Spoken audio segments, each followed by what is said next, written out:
Hi, అందరికీ నమస్కారం. మా ఛానల్ సబ్స్క్రైబ్ చేయండి. మేము పెట్టే ప్రతి లేటెస్ట్ వీడియో మీకు ఎప్పటికప్పుడు అప్డేట్ అవుతుంది. వీడియోలోకి వెళ్దాం. ఇది వచ్చి 50-90 500 గజాలు ఆర్టీసీ కాలనీ.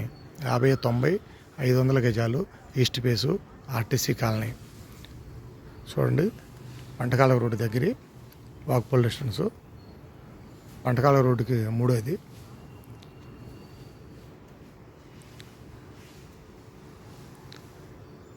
రేట్ వచ్చేసి గజం 1,40,000 చెబుతున్నారు. రేట్ వచ్చి మాట్లాడుకోవచ్చు. మంచి ప్రైమరీ ఏరియా, ఆర్టీసీ కాలనీ. 50-90 కొలతలు, 1,40,000 చెప్తున్నారు. మాట్లాడుకోవచ్చు. పంటకాల రోడ్డు. మిగతా వివరాలు కావాలంటే మా ఛానల్లో స్క్రీన్లో నెంబర్ ఉంటుంది, ఫోన్ చేయండి, చెప్తాం.